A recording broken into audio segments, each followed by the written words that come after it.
Hey guys, today the wonderful Jacqui Felgate is reporting, and people say about Jacqui, oh, she just wants to like doom and gloom. No mate, if Jacqui Felgate were to report the genuine carnage that goes on in Melbourne and Victoria, she would need about 40 AI Jacqui Felgates running 24/7, mate.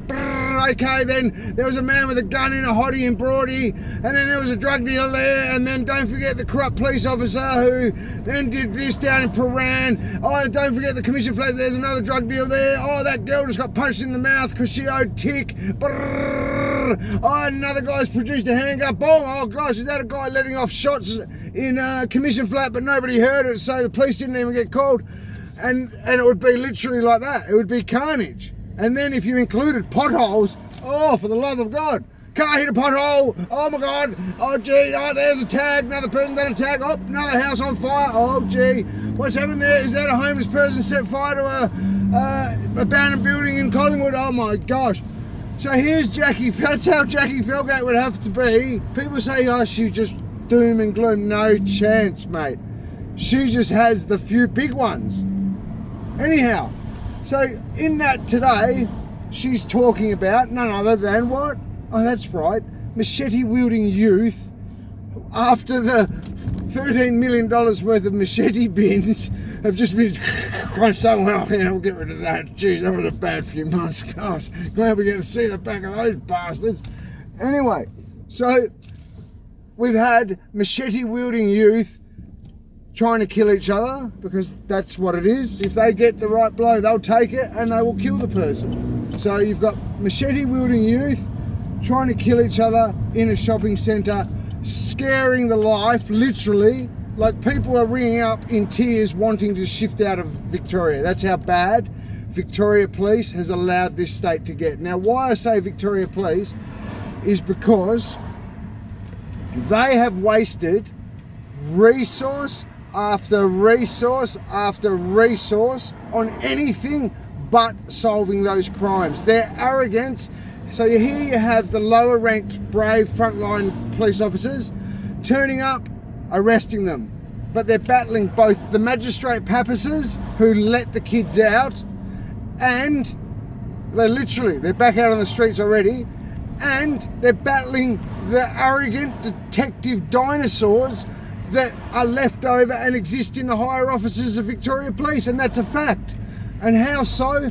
Because Victoria Police, the best example is this. Some of you will have heard me say it, but there's a myriad of these type of examples. But the biggest one was Victoria Police were conned. The higher ranked detectives in Victoria Police's higher officers, the homicide, the ones who can orchestrate the Truman Show effects, the real scumbags. Those ones, the ones who thought, right, we'll set up this caliph and we'll ruin this caliph's reputation, and who ended up approving the coercing of a generational drug addicted sex worker with the return by dangling her toddler over her. Those type of detectives, what they were doing was they were getting conned for about 15 years. They were getting stooged because they were too arrogant to follow processes. They were getting stooged into letting drug dealers out. I kid you not. So these drug dealers would get arrested, and then some bright spark arrogant detective would get conned. They would arrange their own fake gun import. Some would even have a gun stook in anticipation. If I get arrested, I'll hand the gun. They had them bought them already as a get out of jail free card. I kid you not, that's how bad it got. That is a fine example of the higher officers of Victoria Police causing the problems. And they want to rock ape Neanderthal.